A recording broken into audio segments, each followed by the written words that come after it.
Hello everyone.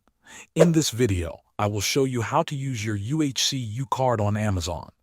Start by opening the Amazon app on your phone or go to the Amazon website on your computer.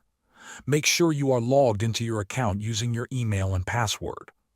Once you are inside your account, look for the menu option that says Your Account. Tap or click on it to open your account settings. From there, find and select the option labeled Your Payments. This section allows you to manage how you pay for orders. Now look for the button that says Add a credit or debit card. Tap on it to begin adding your UHCU card. Carefully enter the card number, the name on the card, the expiration date, and any other required details. Double-check the information to make sure everything is correct. When you are done, save the card to your account. After adding your card, go back to shopping. Add the items you want to your cart.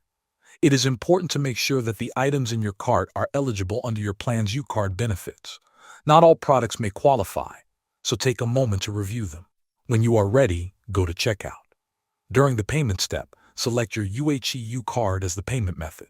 Confirm your order and complete the purchase. Thanks for watching.